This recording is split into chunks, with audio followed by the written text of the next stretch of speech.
आप आपका taxable income जो है वो रिड्यूस कर सकते हैं and thereby you can save your tax payment by making investment in every financial year under various sections of income tax act.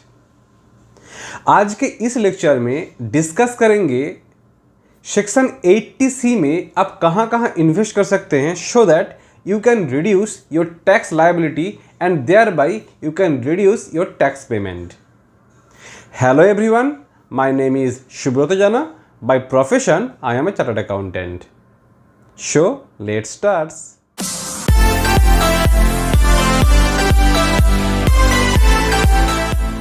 एक टैक्स पेयर एक फाइनेंशियल ईयर में 2 लाख इनकम के ऊपर जितना टैक्स बनता है उतना तक टैक्स सेव कर सकता है।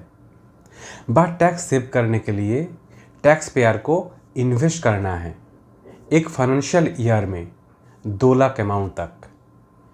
4 सेक्शंस इनकम टैक्स में हैं, जिस सेक्शंस में इन्वेस्ट कहाँ करना है ये बताया गया है। वो सेक्शंस हैं 80C, 80CCD का 1, 80CCD का 2। उनमें टोटल जो इन्वेस्ट करना है वो है 1,50,000 रुपीज़। और एक सेक्शन से 80CCD का 1B जिसमें इन्वेस्ट करना है 50,000। इन टोटल इन्वेस्ट करना है 2 लाख। टोटल चारों सेक्शंस को मिला के इन्वेस्ट करना है 2 लाख, और जिससे क्या होगा एक टैक्स पेयर 2 लाख के ऊपर जितना टैक्स बनता है उतना तक टैक्स सेव कर सकता है। नाउ द क्वेश्चन इज, ये जो सेक्शन से 80C, CCD का 1, CCD का 2, CCD का 1B इसमें कहाँ इन्वेस्ट करें? तो नेक्स्ट स्लाइड में ये डिस्कस करते हैं।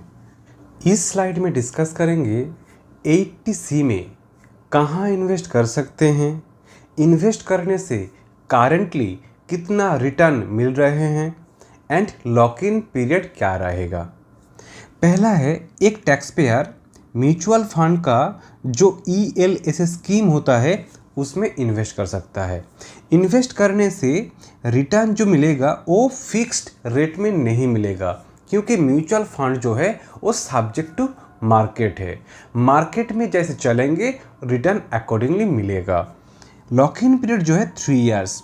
म्यूचुअल फंड में एक बार इन्वेस्ट करने के बाद आपको 3 साल तक वेट करना है उसको सेल करने के लिए या इन्वेस्ट अमाउंट विथड्रॉ करने के लिए।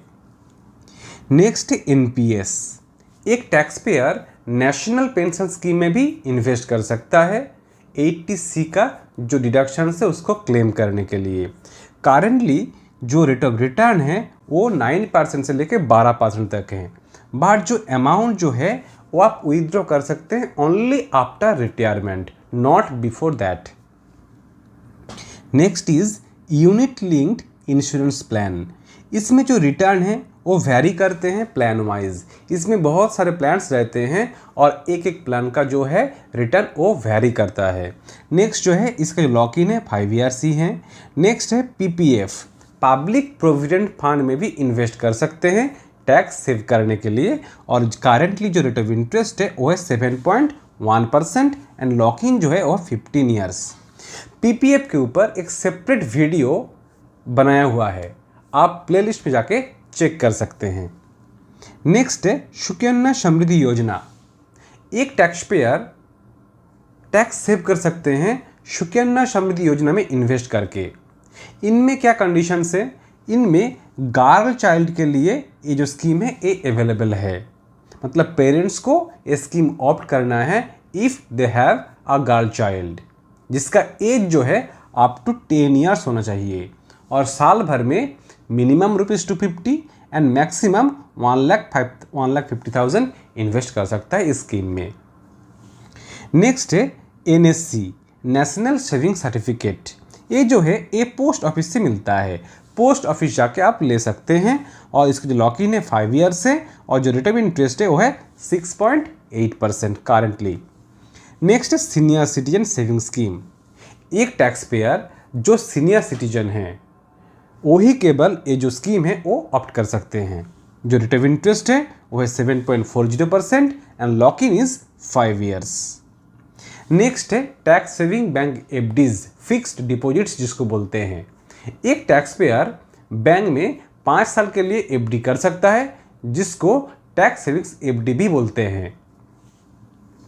जो रिटर्न है आज की डेट में 5.5 से लेके 7.75% तक वैरी करते हैं। एक tax payer life insurance purchase करके भी टैक्स सेव कर सकते हैं। इसमें क्या होता है, टैक्स पेयर को फाइनेंशियल ईयर में इंश्योरेंस प्रीमियम भरना होता है। जितना इंश्योरेंस प्रीमियम भरता है उतने तक टैक्स डिडक्शंस क्लेम कर सकते हैं, but subject to other conditions also. Next is जो टैक्स पेयर हैं, टैक्स पेयर ट्यूशन फीस जो पे करता है चिल्ड्रंस का, उसके लिए भी इस सेक्शंस में डिडक्शन क्लेम कर सकते हैं। एक टैक्स पेयर जिसने होम लोन लेके रखा है और होम लोन का ईएमआई भर रहे हैं और EMI includes principal plus interest, in that case principal part जो है वो प्रिंसिपल पार्ट सेक्शन 80C में डिडक्शन दिखा के क्लेम कर सकते हैं।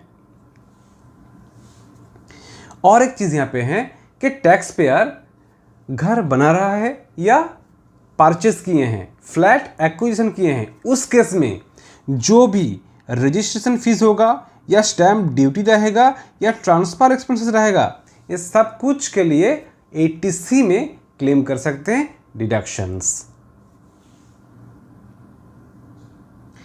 Next is 80CCC। एक टैक्स पेयर सेक्शन 80CCC में भी इन्वेस्ट करके टैक्स सेव कर सकते हैं। 80CCC में क्या बोलते हैं कि जो टैक्स पेयर है उसको ऐसा इंश्योरेंस का प्लान लेना है जिससे क्या होगा, उसको पेंशन मिलेगा। ये जो स्कीम जो है ये अवेलेबल है एन्युटी प्लान ऑफ LICI का या अदर इंश्योरर का।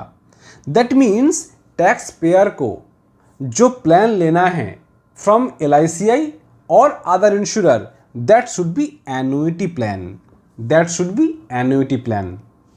और जो भी मनी स्पेंड करेंगे उस पॉलिसी को परचेस करने के लिए या जो एग्जिस्टिंग पॉलिसी है उसको कंटिन्यू करने के लिए एंटायर अमाउंट जो है up to 1,50,000 a tax payer can claim deductions under section 80CCC।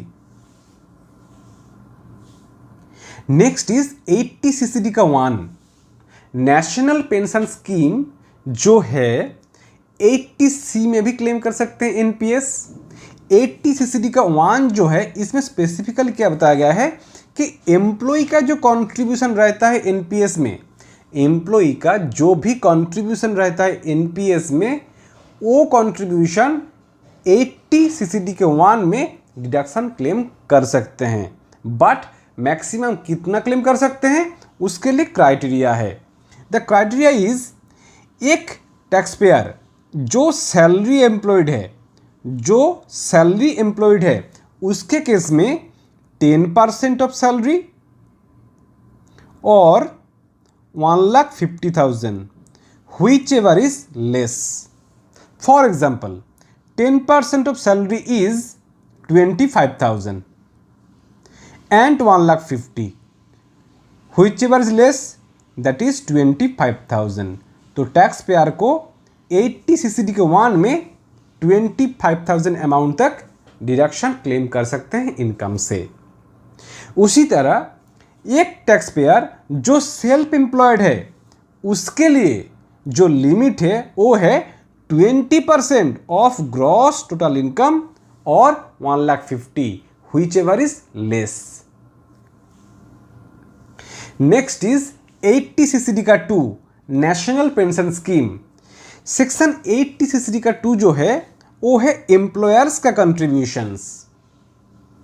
80CCD का 2 जो है वो है एम्प्लॉयर्स का कंट्रीब्यूशंस। दैट मीन्स ये जो सेक्शन से ये अवेलेबल है only for salaried employed, only for salaried employ, not for self employed. इसमें लिमिट क्या है?